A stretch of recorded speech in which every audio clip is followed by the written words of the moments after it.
সব latest update পেতে subscribe করুন আমাদের চ্যানেলে আর বেল আইকনে ক্লিক করতে ভুলবেন না।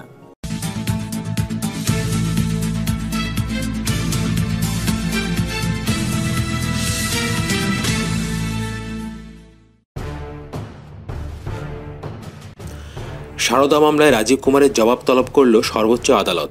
7 দিনের মধ্যে জবাব দিতে বলা হয়েছে। সূত্রের খবর অনুযায়ী প্রধান বিচারপতি জানিয়েছেন, প্রয়োজনে রাজীব কুমার গ্রেফতারের উপর যে নিষেধাজ্ঞা রয়েছে তা প্রত্যাহার করে নেওয়া হবে।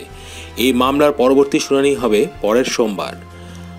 কলকাতার প্রাক্তন পুলিশ কমিশনার রাজীব কুমারের বিরুদ্ধে সাক্ষীদের প্রভাবিত করার গুরুতর অভিযোগ এনেছিল সিবিআই।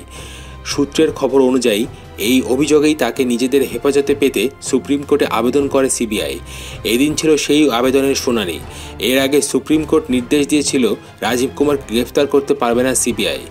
রাজীব কুমারকে তদন্তে সহযোগিতার নির্দেশও দিয়েছিল আদালত।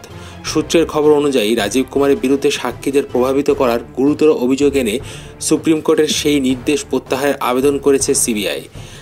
সারদা তদন্তে সিট গঠন করেছিল রাজ্য সরকার। সেই সিটের প্রধান ছিলেন রাজীব কুমার। তার বিরুদ্ধে তদন্তের তথ্য প্রমাণ নষ্টের অভিযোগ করে সিবিআই। 3রা ফেব্রুয়ারি সারদা তদন্তে তাকে জিজ্ঞাসাবাদ করতে চেয়ে সরকারি বাসভবনে গিয়েছিল সিবিআই।